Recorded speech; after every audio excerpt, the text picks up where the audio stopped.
Assalamualaikum warahmatullahi wabarakatuh.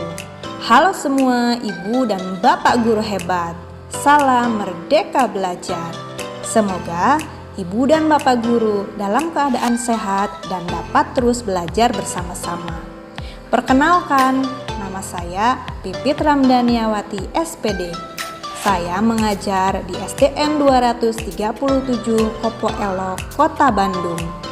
Pada kesempatan ini, saya akan menyampaikan pemahaman yang saya peroleh dalam pelatihan mandiri di platform Merdeka Mengajar, yakni mengenai Merdeka Belajar, yang di dalamnya terdapat pemahaman, gagasan, dan prinsip pendidikan berdasarkan pemikiran dari Ki Hajar Dewantara. Ibu dan bapak guru hebat, mari kita pahami lebih dalam lagi mengenai Merdeka Belajar. Apa itu Merdeka Belajar? Merdeka Belajar adalah suatu pendekatan yang dilakukan supaya siswa bisa memilih pelajaran yang mereka minati. Hal ini dilakukan supaya para siswa bisa mengoptimalkan bakatnya dan bisa memberikan sumbangan yang baik dalam berkarya bagi bangsa. Terdapat 5 modul yang perlu kita pahami dalam topik 1 Merdeka Belajar. Modul yang pertama, mengenali dan memahami diri sebagai pendidik. Modul yang kedua, mendidik dan mengajar. Modul ketiga, mendampingi murid dengan utuh dan menyeluruh. Modul keempat, mendidik dan melatih kecerdasan budi pekerti. Dan yang kelima, pendidikan yang mengantarkan keselamatan dan kebahagiaan. Modul yang pertama, yakni mengenali dan memahami diri sebagai pendidik. Di dalam modul ini dijelaskan bahwasannya kita sebagai seorang pendidik harus mampu mengenali karakteristik dan kebutuhan murid. Hal yang paling mendasar ini juga harus dimulai dari diri kita sendiri, yaitu mengenali kekuatan dan kelemahan diri kita sendiri. Kita harus bisa merefleksikan kekuatan dan kelemahan yang kita punyai agar dapat mengelola apa yang kita miliki untuk berperan mendidik murid-murid kita. Selain itu, kita juga harus memahami peran kita sebagai seorang pendidik. Yang pertama, kita harus menghantarkan peserta didik menuju mimpi-mimpi mereka dan cita-cita yang mereka inginkan. Kedua, kita harus senantiasa berinovasi dalam mengembangkan pembelajaran yang menarik, inovatif, kreatif, menyenangkan, yang senantiasa mengakomodasi konsep Merdeka Belajar.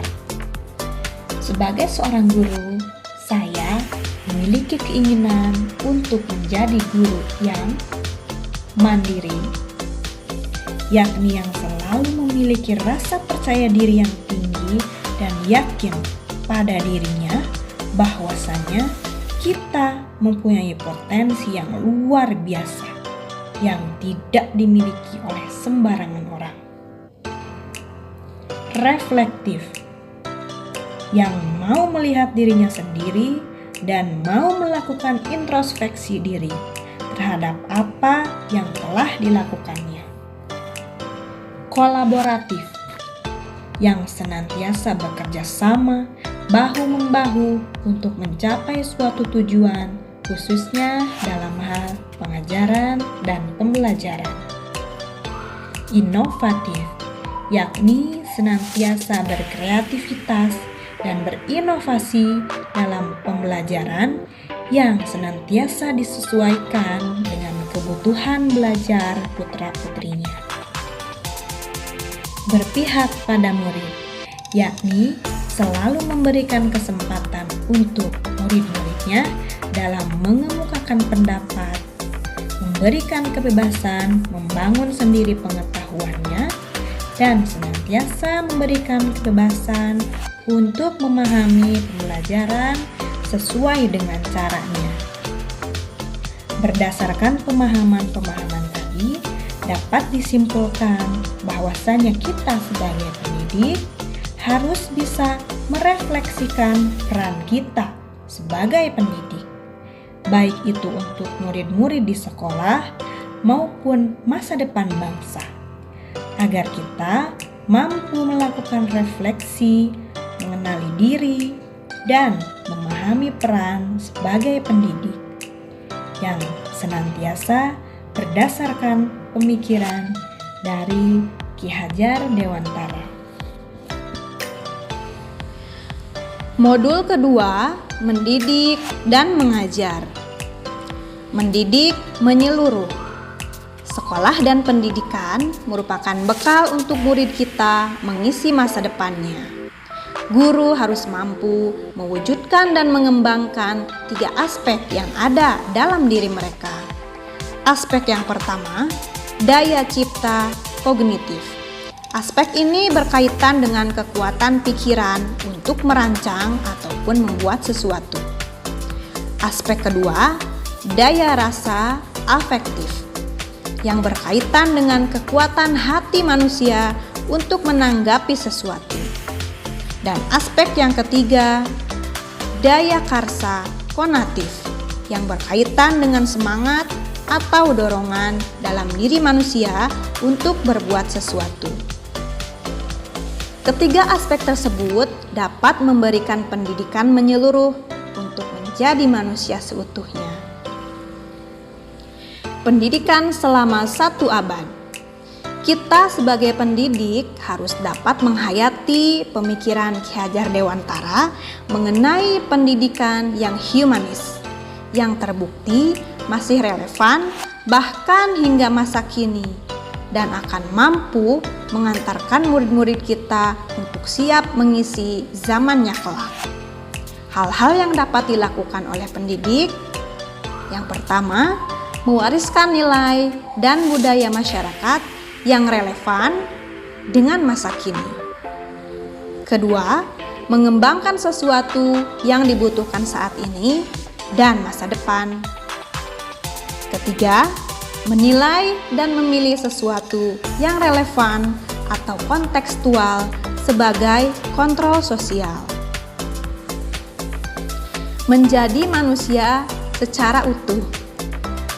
Kita sebagai pendidik harus dapat memahami prinsip dasar untuk mencapai tujuan pendidikan, yaitu menjadi manusia yang seutuhnya berdasarkan pemikiran Ki Hajar Dewantara. Dalam hal ini, manusia memiliki 2 kebutuhan dasar, yaitu kebutuhan lahir dan batin. Pendidikan seyogianya dapat memenuhi kebutuhan tersebut. Dibutuhkan peran guru dalam memenuhi kebutuhan lahir dan batin murid mencapai selamat dan bahagia.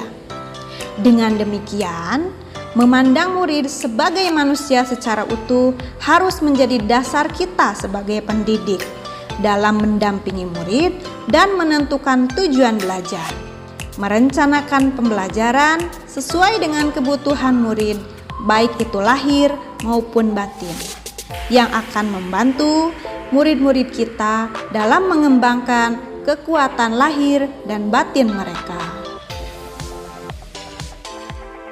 Modul ketiga, mendampingi murid dengan utuh dan menyeluruh.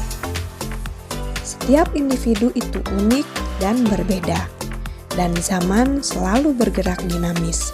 Kita menyadari kedua hal tersebut. Menyadari keunikan setiap murid merupakan suatu hal yang harus dilakukan oleh seorang pendidik. Penerapan pembelajaran di kelas yang memfasilitasi setiap kodrat individu merupakan hal yang lainnya. Pendidikan seyogianya bukan sesuatu yang rigid dan pakem. Penyesuaian sesuai konteks merupakan pendekatan yang perlu kita usahakan setiap waktunya sebagai seorang pendidik.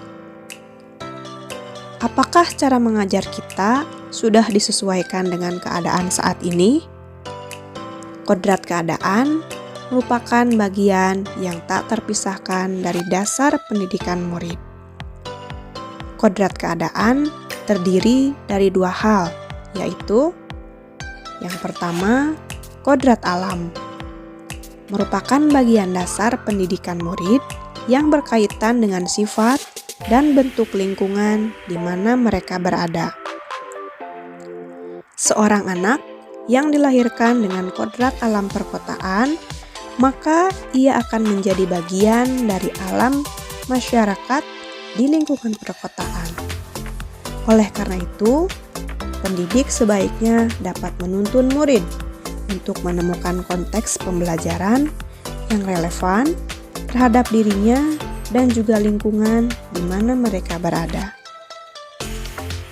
Kodrat yang kedua adalah kodrat zaman, yang merupakan bagian dari dasar pendidikan murid yang berkaitan dengan isi dan juga irama.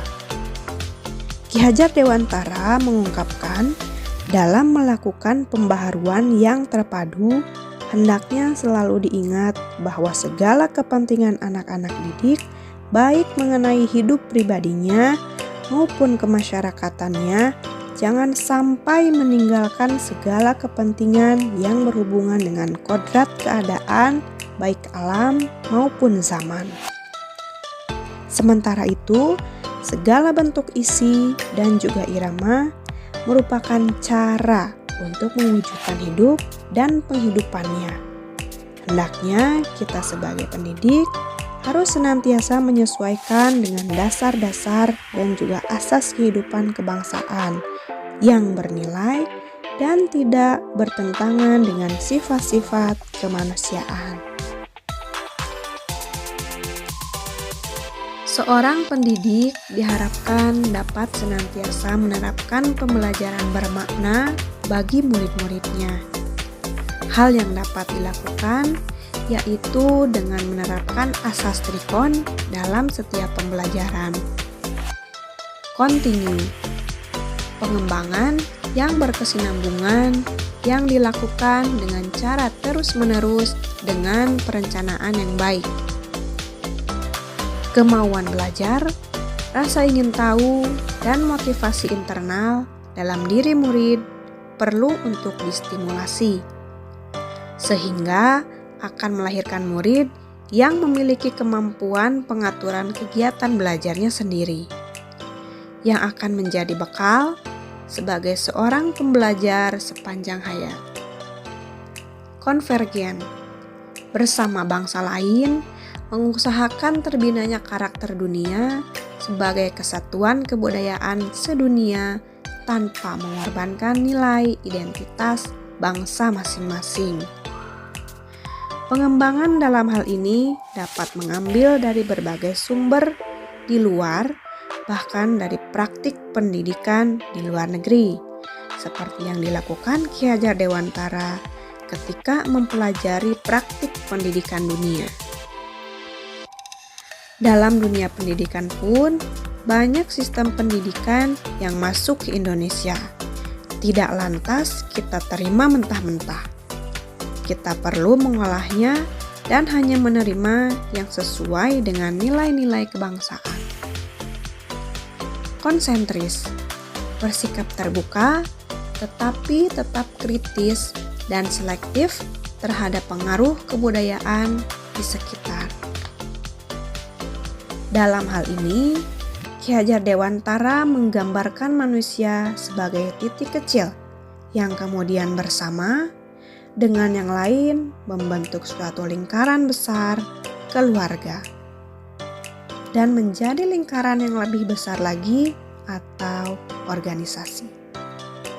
Pengembangan pendidikan yang dilakukan harus berdasarkan kepribadian dari kita sendiri. Asas Trikon ini dianggap menjadi jawaban yang tepat menuju pembelajaran yang berpihak pada murid. Dengan asas Trikon, guru dapat merancang pembelajaran yang berkelanjutan, terbuka, dan berdasarkan kebudayaan bangsa. Modul keempat, mendidik dan melatih kecerdasan budi pekerti. Kecerdasan berpikir murid harus dapat mengembangkan budi pekerti atau watak murid yang tidak hanya dibentuk di sekolah, tetapi dalam keluarga dan lingkungannya. Budi pekerti, watak, merupakan hasil dari bersatunya gerak pikiran, perasaan, dan kehendak ataupun kemauan, sehingga menimbulkan suatu tenaga. Sebagai seorang pendidik, kita harus mampu memahami kodrat murid sebagai individu yang sadar, mampu memikirkan, memahami, merasakan, berempati, berkehendak, dan bertindak. Teori konvergensi dan pengaruh pendidikan. Di dalam teori konvergensi didasari oleh dua teori utama. Yang pertama, teori tabula rasa. Dalam teori ini dijelaskan kodrat anak ibarat kertas kosong yang dapat diisi dan ditulis oleh pendidik dengan pengetahuan dan wawasan yang diinginkan oleh pendidik. Sedangkan teori yang kedua adalah teori negatif. Dalam teori ini dijelaskan kodrat anak ibarat kertas yang sudah terisi penuh dengan berbagai macam coretan dan tulisan. Teori konvergensi merupakan pendekatan yang digunakan oleh Ki Hajar Dewantara dalam menjelaskan tentang kertas yang bertuliskan tulisan samar dengan membagi budi pekerti watak manusia menjadi dua bagian, yaitu bagian biologis dan bagian intelligible. Rasa takut, rasa malu, rasa kecewa, rasa iri, rasa egoisme, rasa berani, dan segala perasaan dan jiwa manusia adalah bagian biologis.